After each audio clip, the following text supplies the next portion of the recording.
Imagine standing alone in the vastness of the Australian outback on a pitch-dark night. No headlights, no screens, just the wind and a river of stars overhead. Suddenly, a meteor blazes across the sky and there's a faint electrical hiss, as if something up there just whispered. To some, this is a random shooting star. To others, it's a powerful sign. For thousands of years, elders have said that certain stars aren't just points of light. They're ancestor gods watching us from above, creators, lawmakers and storytellers who left their mark in the heavens. By the end of this journey, you'll know their names, their stories, and why modern astronomers are now paying attention to these ancient star maps. Hit that like button and subscribe if you're ready for a cosmic mystery that links myth and science, because Australia's talking sky hides more than meets the eye. Long before telescopes and star charts, there were people who read the sky like a library. Across Australia, oral traditions describe how ancestors came down from the heavens, shaped the land, taught law, then returned to the stars. Those stories weren't bedtime tales. They were encyclopedias of survival, encoded in constellations. Missionaries and anthropologists in the 19th century recorded elders pointing out patterns that told them when to plant, when to hunt, and which creatures were sacred. One Wardaman elder, Bill Yedumduma Harney, famously said that if you lie on your back on a clear night, you'll see the stars blinking and realize they're all talking. In the Burong, Kamilaroi and Yolngu cultures, each star carried a family's identity or an ancestral lore. These stories are so old that they may predate Egyptian pyramids. Some may be 50,000 years in the making. They tell of creator beings like Bunjil the eagle, Baiame the sky father, and Daramulum, the one-legged hero. Modern researchers like Dwayne Hamaker and Ray Norris have discovered that many of these myths contain real astronomical observations, from seasonal changes to eclipses and meteor impacts. Tonight, we'll trace 5 of these hidden gods across the stars, follow the lore they carry, and see how their stories align with modern astrophysics. Ready? Let's begin. In the Kulin nation of central Victoria, one of the most powerful creator beings is Bunjil. He's described as a wise, wedge-tailed eagle who formed the mountains, the rivers and the laws that govern the people. According to the stories, Bunjil had 2 wives, both black swans, and a brother, the bat Palian. When his work was done, he climbed into the sky, transformed into a star, and continues to watch over his descendants. The Kuri people identify that star as Altair, the brightest star in the constellation Aquila. Beta and Gamma Aquilae, the stars flanking Altair, are seen as Bunjil's wives. If you look up just after dusk in late winter, you'll see Altair shining along the Milky Way, with 2 fainter stars on either side. Together, they resemble a bird with outstretched wings. An elder once told an anthropologist that when Bunjil rises at dawn, he's asking whether the people have kept his laws. When he sets in the west, he's returning to counsel with the spirits. For the Boon Wurrung, there's even a tale of Bunjil holding back the ocean with his staff until people promise to live by his rules. The presence of the black swan stars beside him is a constant reminder that family and responsibility cannot be separated. Altair is part of the summer triangle known to Western astronomers, but this story turns a geometric point into a living ancestor. And here's the scientific twist. Altair rotates so rapidly that it's flattened at the poles, and astrophysicists have studied its pulsations. When you know that a wedge-tailed eagle spins hundreds of kilometers per second, the poetic and the physical line up beautifully. Next, travel east to Wiradjuri country in central New South Wales. Here, the creation ancestor is Baiame, also spelled Baiame or Baiame. In these traditions, Baiame is the All-Father who came from the sky, created the rivers and named the animals, then returned to the heavens. When Wiradjuri elders point to the night sky, they see him in the same constellation Greeks call Orion. Western mythology portrays Orion as a boastful hunter pursued by a scorpion. In Wiradjuri lore, Baiame stands tall with his boomerang and shield, flanked by his wives and children. As the constellation sets in the west, he appears upside down. Elders explain that he trips and falls over the horizon when the night ends. Even this detail encodes knowledge. In mid-autumn, Orion sets head first, and the fact that the story mentions a fall shows careful observation. The Pleiades cluster nearby is seen as seven sisters being pursued by a lustful man in some cultures. But for many in southeastern Australia, they are Baiame's wives or daughters, forever out of his reach. A Wiradjuri artist named Scott Sauce Towney paints Baiame striding across the sky with a round shield for the nebula, giving young viewers a clear map of his form. Modern star maps label Orion's belt stars as Alnitak, Alnilam and Mintaka, but for Wiradjuri children they are Baiame's belt or boomerang. Anthropologists have linked similar star figures across the world, yet the morals differ. In Greece, Orion's pride leads to death. In Wiradjuri stories, Baiame's fall teaches humility and respect for the cycle of seasons. When you see Orion rising on a summer evening, think of a sky father climbing up from the horizon, watching over harvests and telling children, "Don't be careless, even I can stumble." The Southern Cross is more than a flag symbol, it's a courtroom in the sky. In Guringai culture on the east coast, Daramulum, one-legged, is a sky hero and lawgiver associated with the deep spiritual being Baiame. He's said to have an emu wife, and his voice is the sound of a bull roarer whirled during initiation ceremonies. Engravings of Daramulum often show him with a bent knee and a single leg. Nearby, small round depressions represent star clusters. For the Guringai, Daramulum lives in Alpha Crucis, the brightest star of the Southern Cross. The remaining stars outline the head of his emu wife. When novices hear the bull roarer at night, they're told it is Daramulum, speaking from the sky, watching to see if they obey.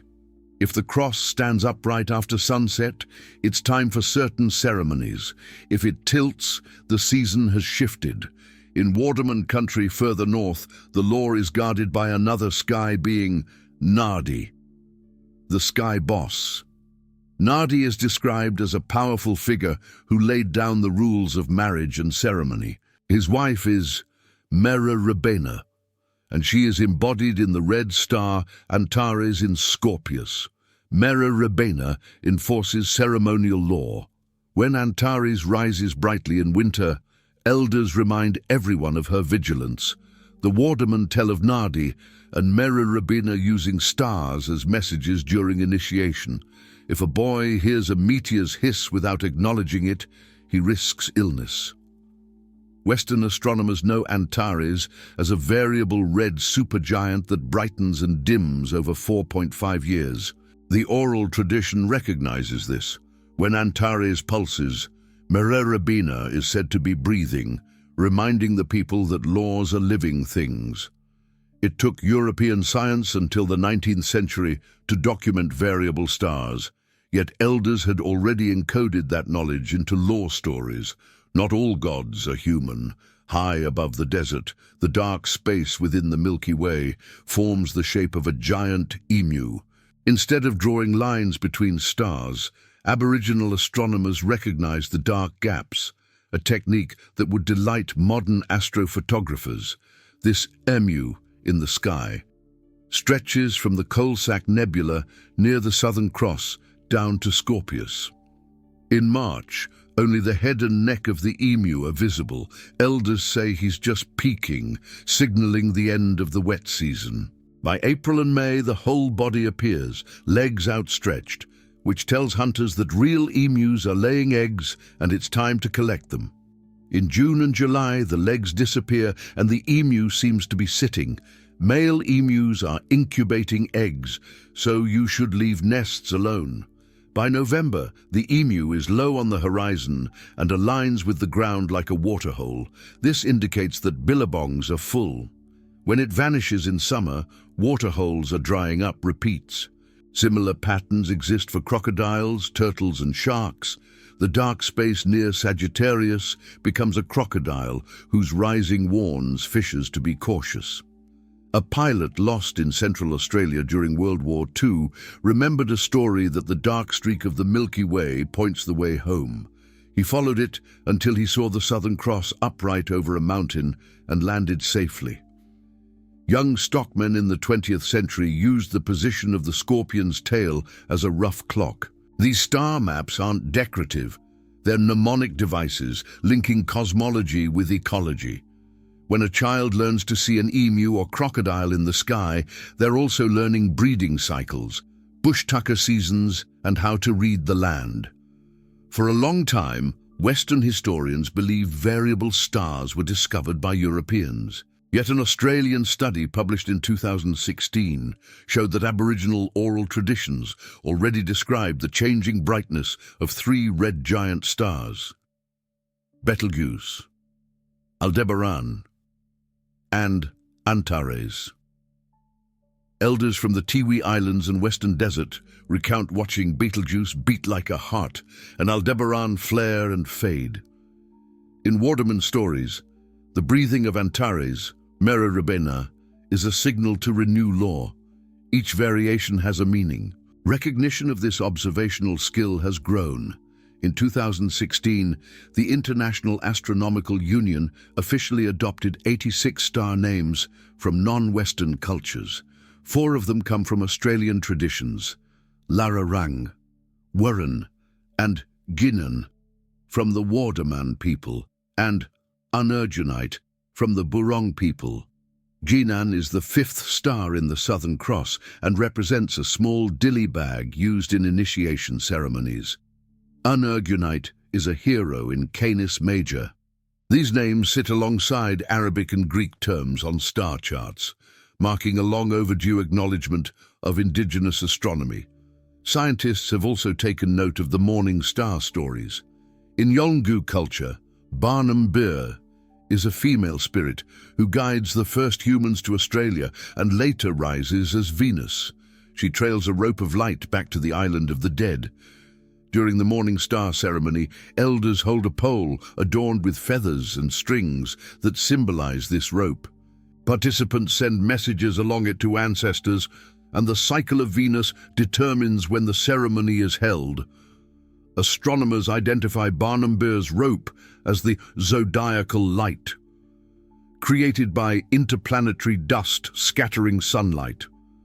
When elders described a faint cone of light linking Venus to the horizon, they were observing a phenomenon science only explained centuries later. Linking these insights back to our hidden gods reveals a fascinating pattern. Mythology often encodes precise celestial mechanics. These aren't random coincidences. They're the product of keen observation woven into song and ceremony. We've journeyed through a sky alive with beings: Bunjil the eagle, soaring as Altair, Baiame striding across Orion, Daramulum whispering from the Southern Cross, Nardi and Merrerrebena laying down law in Scorpius, and the emu stretching across the Milky Way. Each figure carries a lesson about creation, humility, law, season, and respect. Far from being primitive superstitions, these stories are rich records of ecological rhythms and cosmic events. The fact that elders noted the pulse of Antares or the breathing of Betelgeuse long before scientists did underscores how closely they watched the heavens.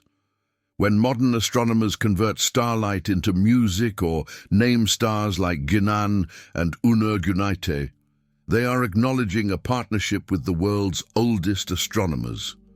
But perhaps the greatest lesson is about perspective. When a Wiradjuri child looks up and sees Baiame falling, they learn that even gods can stumble.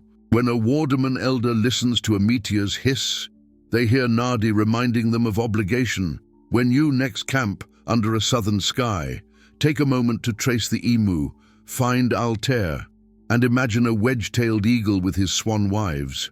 Or watch Orion tilt and think of a sky father losing his footing. In that moment, you become part of a conversation that has been ongoing for tens of thousands of years, a dialogue between earth and sky. If this exploration of Australia's hidden gods in the stars resonated with you, give this video a like and share it with someone who loves ancient mysteries. Drop a comment telling us which sky story captivated you most. Was it the eagle Bunjil, the falling Baiame, or the living law of Merrerrebena? We read every story you share. And if you haven't already, subscribe for more journeys into the crossroads of myth and science. Together, we'll keep these stories alive. And next time you look up, remember that the stars might be watching back.